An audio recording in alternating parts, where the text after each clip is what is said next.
Le faubourg Saint-Jean, nous allons le commencer avec la maison Guérin, aujourd'hui disparue.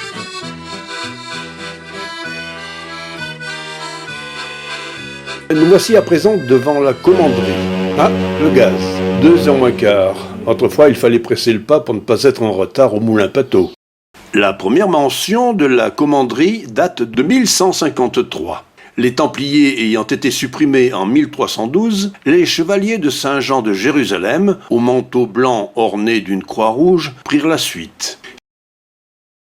Situé hors de la ville, le bâtiment était fortifié, avec créneaux, fossés et pont-levis. Au moment de la Révolution, l'hôpital n'avait plus de commandeur. Puis la commanderie fut pillée au cours du XIXe siècle. De cette ancienne commanderie, qui eut une grande importance au XIIIe et XVe siècle, ne restèrent alors que les vestiges de l'ancienne chapelle. Les parties subsistantes de l'ancienne commanderie furent inscrites au titre des monuments historiques en 1978. La commanderie est toujours là, mais sa restauration était nécessaire. Grâce entre autres à Robert Fallars, elle a bien changé. Mais certains se souviennent encore des temps anciens. Par exemple, un bar y était tenu par Guy Cartal.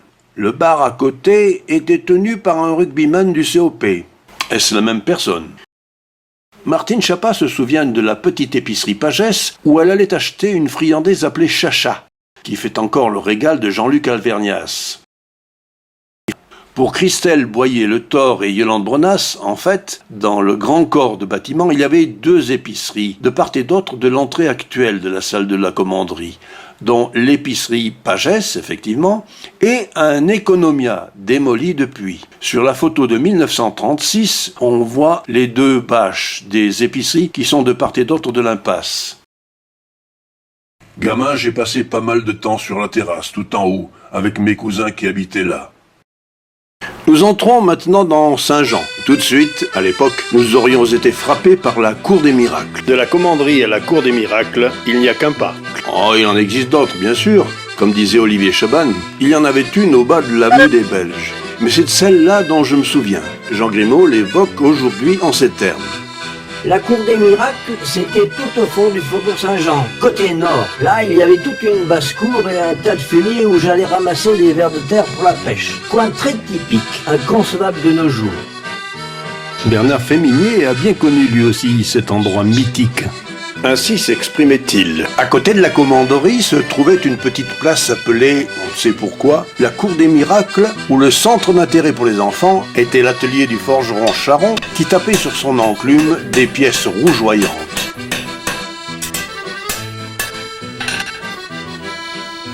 Et la remise du baron, Marcel Mounier, remplie de trésors hétéroclites. Les poules se promenaient librement dans cette cour où l'on jouait aux billes. On y trouvait des tas de fumier ou de terreau, où Jean Grimaud se souvient avoir été chercher des vers pour la pêche. Le Peyron, ou Pater, collecteur de peaux de lapin, avait des clients dans le coin, puisque chaque maison avait par derrière une bande de terrain montant jusqu'au chemin des Morts, permettant de tenir des poules et des lapins.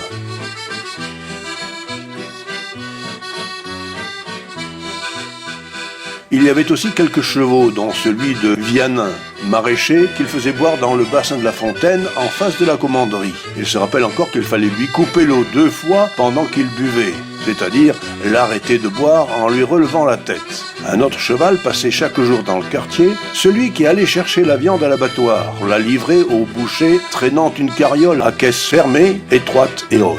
C'est dans cette cour qu'on faisait d'habitude le feu de la Saint-Jean, dans une ambiance très conviviale. Une certaine année, se souvient René Lapère, on avait fait le feu sur la route qui avait été coupée et déviée par le boulevard de la République.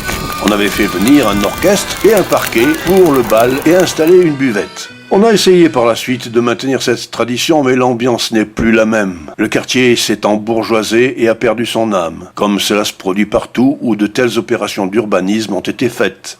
Ceci dit, s'il me fallait choisir un nouveau lieu d'habitation, qu'il s'appelle Jean Pestre, Pierre Joubert, As de Pique, ou encore Martine Chapa, Chantal Bonnefoy, et certainement bien d'autres, qu'ils y aient vécu ou non, il y a fort longtemps ou plus récemment, ils aiment ou ont aimé ce faubourg. Quelque délabré qu'il fût, quand bien même il ne sentait pas toujours très bon, ses murs étaient certes parfois lépreux, et inspirent encore à présent quelque chose qui s'apparente à de l'amour.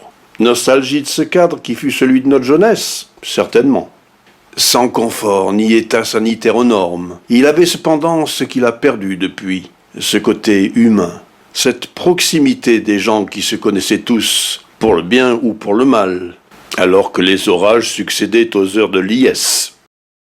Nous n'allons pas nous embarrasser éventuellement avec un certain anachronisme. Ici, dans les années 50, habitait Robert Cartal, un copain du Moulin Patot.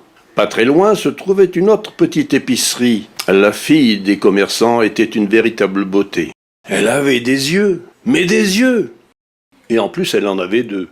À partir de l'embranchement de la rue des Chevaliers Saint-Jean, de nombreux commerces, dits aujourd'hui de proximité, permettaient de s'approvisionner. Jean Pestre se souvient très bien de l'épicerie de Madame Bonnet. Une très vieille épicerie, selon Martine Chapa. Les enfants allaient y acheter des bonbons en sortant de l'école. En face, il avait la boucherie-charcuterie de Madame Perrault et la boulangerie Védrine. Au premier du bâtiment habitait mon copain Dupuis.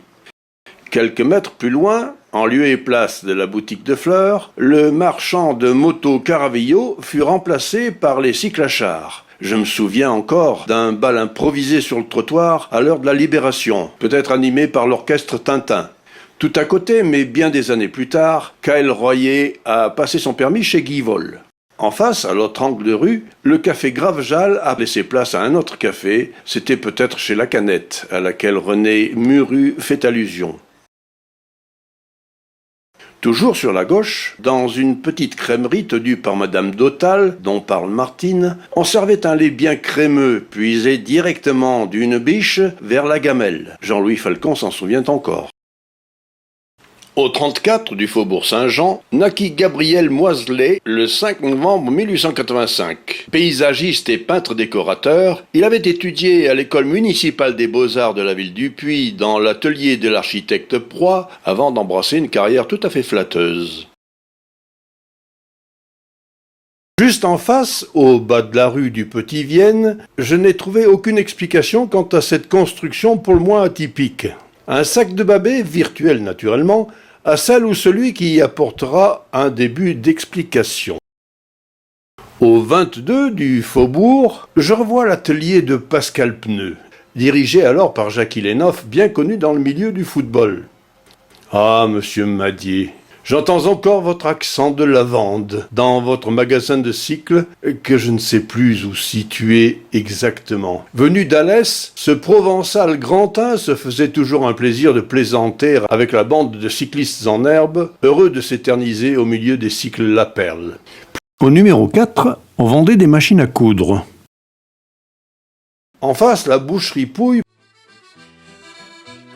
précédait le bureau de tabac Vesser, où les gamins faisaient provision de rouleaux de réglisse, de coquilles remplies d'une certaine matière sucrée, de petites boîtes métalliques rondes remplies d'une poudre dite de coco, et peut-être aussi de Mistral gagnant.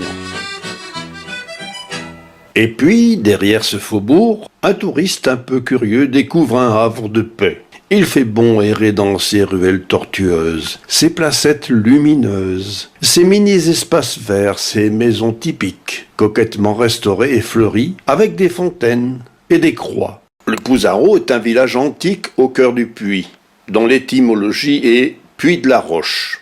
Il a conservé ses structures intactes, indépendantes de la ville.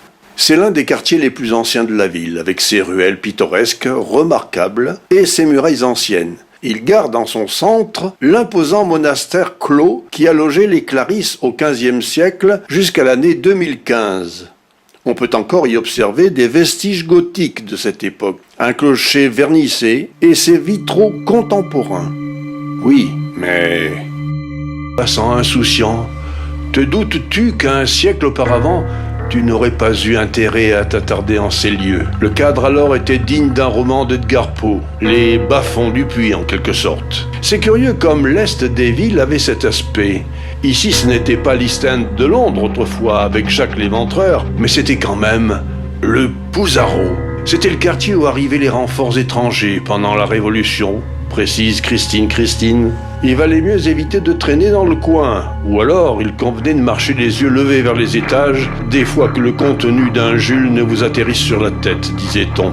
C'était le lieu des règlements de compte au sortir de l'école. Un rite auquel il convenait de se soumettre un jour ou l'autre et auquel j'ai dû moi-même me contraindre sans gloire. On risquait aussi de croiser des individus à la mine patibulaire, dans le genre gros Roger, truand notoire si l'on peut dire. Dans les années 40, au service des parrains du milieu et de Pierre Oulfour en particulier, il s'était illustré en as du volant dans la célèbre affaire du vol des bijoux de la Bégomme. Tel était le Pouzarot, une mine pour Gilles Dorquel.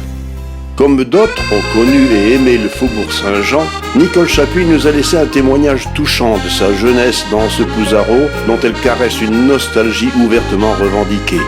Son Pouzarot, le nôtre, pour ceux qui l'ont connu autrefois, paradoxalement mais viscéralement, il reste dans les cœurs comme un quartier de pauvres gens, mais pas uniforme comme le croient les ignorants. D'un côté, il y avait les odeurs fétides, l'ivrognerie, les enfants faméliques. C'était un repère d'ogres, de sorcières. C'était le théâtre à ciel ouvert des drames, des fêtes barbares, le royaume de la vulgarité, de la férocité. De l'autre côté se dressait la résistance à cette misère, la volonté de rester libre, digne, voire exemplaire malgré tout. Les fantômes bienheureux de l'enfance de Nicole, quels qu'aient été leurs statuts sociaux, c'était la mère Liabeuf, la mère Vincent, le père Hérault, le Chanin, la Vinouse, la mère Vallée, le Vierjou, la Marie des Chiens, le père Bernard, personnage de cœur, être pittoresque dont les seules ombres conféraient à ces lieux toute leur richesse, toute une vie. Aujourd'hui, ils ont été aseptisés, stérilisés, protégés, colorés, édulcorés, silencieux, mais vidés de leur substance. Quel intérêt de toute façon pourrait présenter aujourd'hui les images d'un autre siècle aux yeux des touristes? La nostalgie n'est plus de mise. Des quartiers malfamés à la place aux cochons, il n'y a qu'une glissade,